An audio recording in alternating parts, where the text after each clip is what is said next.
सुप्रभात बच्चों, मैं शशि राहत की आपकी हिंदी की शिक्षिका आज आपको पाठ्य पुस्तक के पाठ 3 जिसका शीर्षक है साप्ताहिक धमाका पढ़ाऊंगी। इस पाठ में बच्चों आप जैसे छोटे बच्चों ने ही अपने मोहल्ले में हो रहे काले कारनामों का पर्दाफाश किया है। साप्ताहिक धमाका हरिकृष्ण देव सरे द्वारा लिखी गई है। इसमें लेखक ने समाज में हो रहे घोटालों का पर्दाफाश किया है। कहानी कहीं और किसी और जगह की नहीं बल्कि शहर के एक छोटे से मोहल्ले की है। बच्चे जो आने वाले कल की धरोहर हैं, जिन्हें हम अक्सर ये कहकर टाल देते हैं कि तुम्हें समाज में होने वाली तरह तरह की कुरीतियों एवं घोटालों से क्या मतलब, पर बच्चों ने इसकी शुरुआत छोटे ही पर उनकी यह शुरुआत बहुत ही सराहनीय रही। उन्होंने ये बता दिया कि हम बच्चे भी गलत और सही का मूल्यांकन कर सकते हैं। पूरे मोहल्ले में रविवार की सुबह थी। पूरे मोहल्ले में साप्ताहिक धमाका की चर्चा हो रही थी। बड़े आकार के कागज़ों पर कार्बन लगाकर हाथ से लिखा गया साप्ताहिक धमाके का पहला अंक सभी को सुबह सुबह अपने घर के दरवाज़ों पे पड़ा हुआ मिला। इस अंक का मुख्य समाचार बड़े बड़े अक्षरों में था कि लाला धनीराम के मसालों में मिलावट। मसाले, चीनी, अनाज आदि में लाला ने जो मिलावट की थी उसके प्रति आगाह यानी सचेत किया गया था। इतना ही नहीं, लाला जी कम तोलने की कला में माहिर थे, इसके लिए उन्हें पुरस्कृत करने का भी प्रस्ताव रखा गया। साप्ताहिक धमाका में कुछ खबरें तो चटपटी थीं, पर कुछ खबरें ऐसी थीं जो कि तिलमिला देने वाली थीं। जैसे मोहन भटनागर बैगन की सब्जी से चिढ़ते हैं, ठेकेदार हजारी सिंह ने लड़की की शादी में 50,000 नगद दहेज दिया, हेडमास्टर चोपड़ा के घर स्कूल के चपरासी काम करते हैं, वीरू ने पिता की घड़ी चुराकर उसे 50 रुपये में बेच दिया, इत्यादि।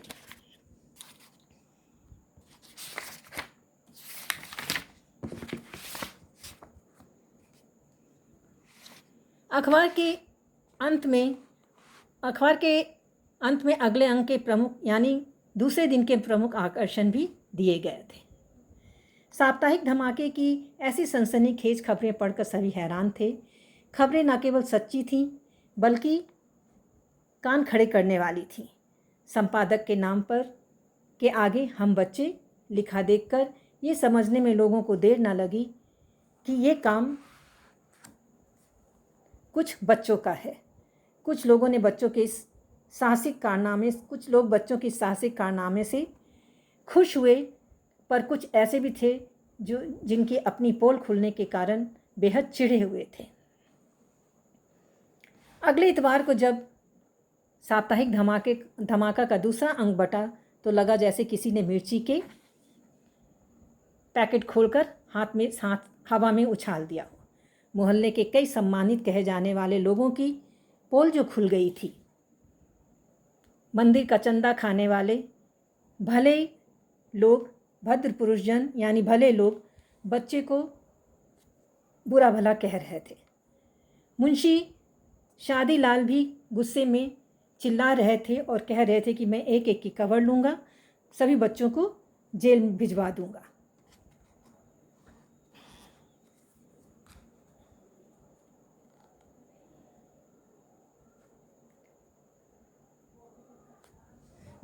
धीरे धीरे मोहल्ले में तनाव बढ़ता गया। मोहल्ले के भले लोगों ने इसके लिए एक सभा बुलाई।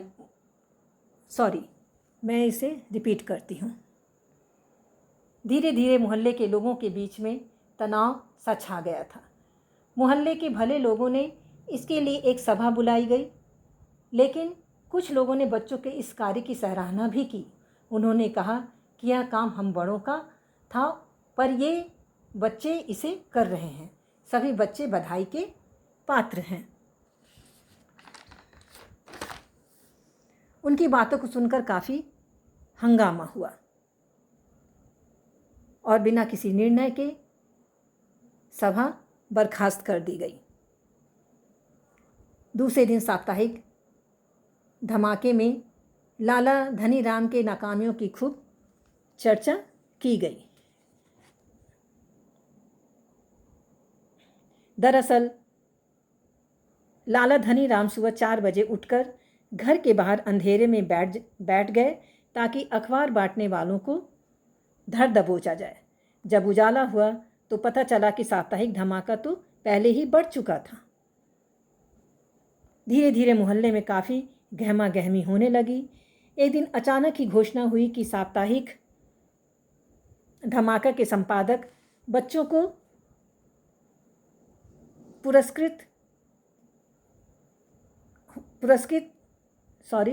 संपादक बच्चों को पुरस्कार देने के लिए शाम को सभा होगी। मैं इसे रिपीट करती हूँ।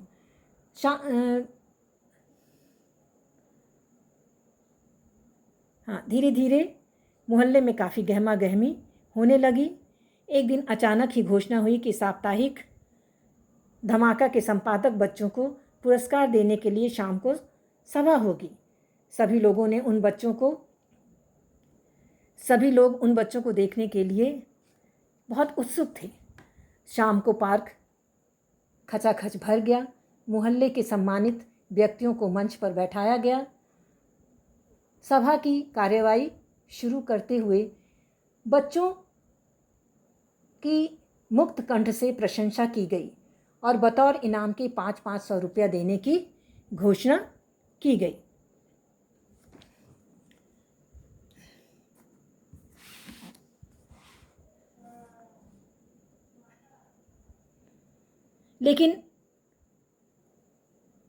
लेकिन लोग ये नहीं जानते थे कि वे बहादुर बच्चे कौन हैं, इसलिए हम उन बच्चों से अनुरोध करते हैं कि वे सब बारी बारी से मंच पर आएं और अपना परिचय दें और पुरस्कार ग्रहण करें। भाषण समाप्त हो गया। मंच पर बैठे लोग बच्चों का इंतज़ार कर रहे थे और भीड़ की ओर लगातार देख रहे थे। भीड़ में बैठे सब लोग अपने पीछे मुड़ मुड़ कर देखने लगे। वे कौन से बच्चे हैं, बेबहादुर बच्चे कौन हैं?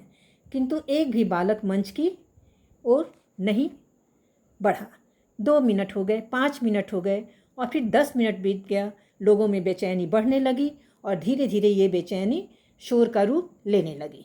लोग मंच पर बैठे नेताओं की खिल्ली उड़ाने लगे। सभा समाप्त हो गई।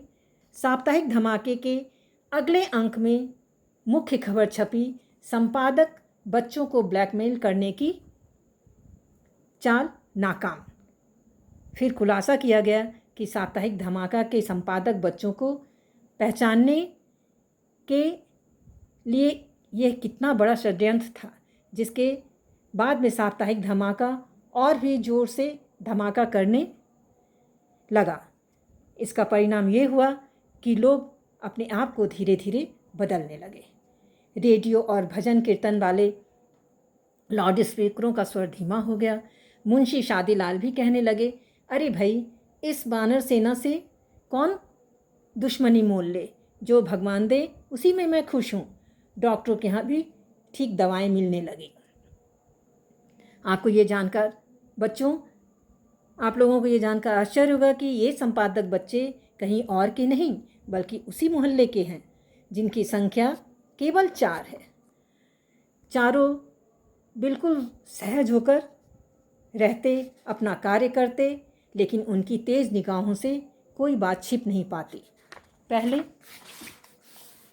पहले अखबार की एक प्रति तैयार की जाती, फिर 4 प्रतियाँ, उसके बाद चारों बच्चे मिलकर उसकी ढेर सारी प्रतियाँ बनाते और उनकी लिखावट कोई पकड़ ना पाए, इसलिए चारों ने बाएं हाथ से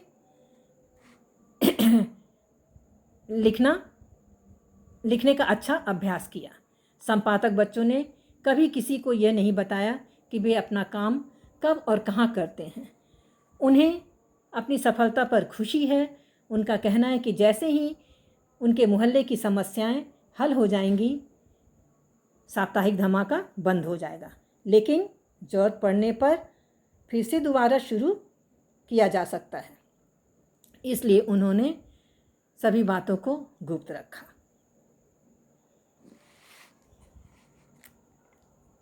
मैं आज यहाँ पर आप लोगों की पढ़ाई समाप्त करती हूँ। टेनों पर मैं होमवर्क दूंगी बच्चों, और इस लिंक को देखकर उसका आंसर आप लोग करेंगे। धन्यवाद।